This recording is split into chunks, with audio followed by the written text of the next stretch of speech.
একটি ছোট্ট ছেলে, তার নাম রাহাত। বয়সে ছোট হলেও রাহাতের স্বপ্ন ছিল অনেক বড়। তার চোখে সবসময় আকাশ ছোঁয়ার ইচ্ছা জ্বলজ্বল করত। সে ভাবতো একদিন সে এমন কিছু করবে যা সবাইকে অবাক করবে। কিন্তু একটা সমস্যা ছিল, রাহাতের মন ছিল একেবারে প্রজাপতির মতো অস্থির। তার মন কখনো স্থির থাকতে পারতো না। রাহাত যখন পড়ার টেবিলে বসতো, প্রথম কয়েক মিনিট খুব মনোযোগ দিয়ে পড়ার চেষ্টা করত। বইয়ের পাতা উল্টাতে উল্টাতে হঠাৎ মনে হতো একটু ইউটিউবে ভিডিও দেখি, পরে পড়বো। তারপর সে ফোন হাতে নিয়ে ইউটিউব খুলতো, আর সময় কোথা দিয়ে কেটে যেত সে টেরই পেত না। আবার কোনোদিন পড়ার মাঝখানে হঠাৎ মনে হতো বন্ধুরা এখন কি করছে, হয়তো মজা করছে, আড্ডা দিচ্ছে। পড়া ফেলে সে বন্ধুদের সঙ্গে মেসেজে কথা বলা শুরু করত। এভাবেই তার প্রতিদিনের সময় নষ্ট হতে থাকতো। সে পড়ার টেবিলে বসতো ঠিকই, কিন্তু তার মন কখনো বইয়ের পাতায় থাকতো না। তার মন যেন সবসময় নতুন কোনো অজুহাত খুঁজে বের করতো কাজ এড়িয়ে যাওয়ার জন্য। রাহাতের ভেতর থেকে মাঝে মাঝে একটা অপরাধবোধ কাজ করতো। সে ভাবতো, আমি তো এত বড় বড় স্বপ্ন দেখি, কিন্তু যদি আমি এমন অলস আর অমনোযোগী থাকি তাহলে আমার স্বপ্ন কি কখনো পূরণ হবে? কিন্তু পরের দিন আবার একই ঘটনা ঘটতো। তার মন যেন তাকে বশ মানতেই চাইতো না। রাহাতের এই অস্থির মন শুধু তার পড়াশোনার ক্ষতি করছিল না, বরং তার আত্মবিশ্বাসও দিন দিন কমিয়ে দিচ্ছিল। সে অনুভব করলো যতই চেষ্টা করুক তার স্বপ্নগুলো দিন দিন আরো দূরে সরে যাচ্ছে। রাহাতের মতো হয়তো আমরা অনেকেই আছি যাদের স্বপ্ন বড়, কিন্তু মনোযোগের অভাবে তা পূরণ করা সম্ভব হয় না। কিন্তু গল্পটা এখানেই শেষ নয়। একদিন রাহাত এমন কিছু শিখলো যা তার জীবন পুরোপুরি বদলে দিল। একদিন রাহাতের স্কুলে একজন নতুন শিক্ষক এলেন। তার নাম ছিল মিজান স্যার। এই স্যার অন্যদের মতো শুধু পাঠ্য বই পড়াতেন না, বরং জীবনের পাঠ শেখানোর জন্য নানা গল্প বলতেন। তার কথা শুনলে ক্লাসের সবাই যেন মন্ত্রমুগ্ধ হয়ে যেত। একদিন ক্লাসে ঢুকে স্যার বললেন, আজ তোমাদের একটা গল্প বলবো, খুব মন দিয়ে শুনবে, কারণ এই গল্প তোমাদের জীবনের সবচেয়ে বড় শিক্ষা দিতে পারে। ক্লাসের সবাই চুপ হয়ে গেল। রাহাতও সবার মতো স্যারের দিকে তাকিয়ে রইল। স্যার বলতে শুরু করলেন, এক সময় এক কৃষক ছিল। তার জীবন ছিল অনেক সাধারণ, কিন্তু একদিন সে জানতে পারলো তার জমির নিচে গুপ্তধন লুকানো আছে।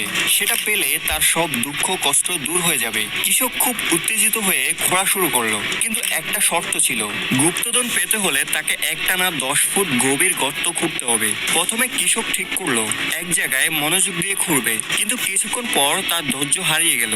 সে ভাবলো এখানে হয়তো গুপ্তধন নেই, আরেক জায়গায় দেখি। তারপর সে অন্য জায়গায় খুঁড়তে শুরু করলো।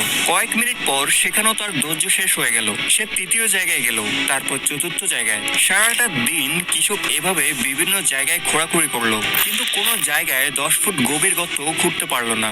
দিনের শেষে সে ক্লান্ত হয়ে হাল ছেড়ে দিল। গুপ্তধন পাওয়ার স্বপ্নটা থেকেই গেল অধরা।